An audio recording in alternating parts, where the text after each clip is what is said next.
what can we expect from today's court proceedings?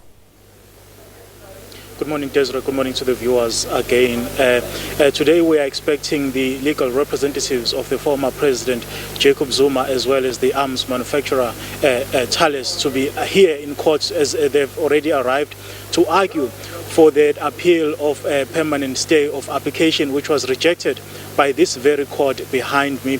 In terms of former President Jacob Zuma, Desiree, you would recall that ever since these court processes began, he has been maintaining that pursuing this case will not be in the interest of justice, as quite a lot of time has passed since his former financial advisor and friend, Shabir Sheikh, was actually prosecuted and convicted of fraud and corruption. But the state, on the other side, Desiree, has been arguing that that is not really the case, because former President Jacob Zuma is facing these serious charges which he has to actually come here and answer for. In the past also, Desiree, the Thales, which is the arms manufacturer, that has been charged also together with the former President Jacob Zuma.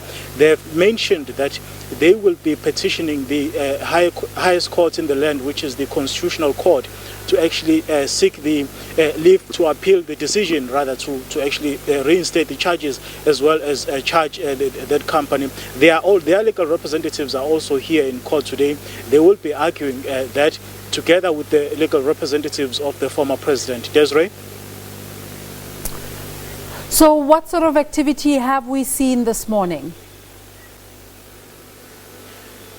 Desiree, in the past court appearances, we've seen quite a number of former president supporters gathering outside court, but I can tell you that today we have not seen any, because we are not expecting the former president to be physically here. We are only expecting his legal representatives to be here, as they've already arrived in court. Proceedings are expected to commence shortly at about 9:30 this morning. Desiree?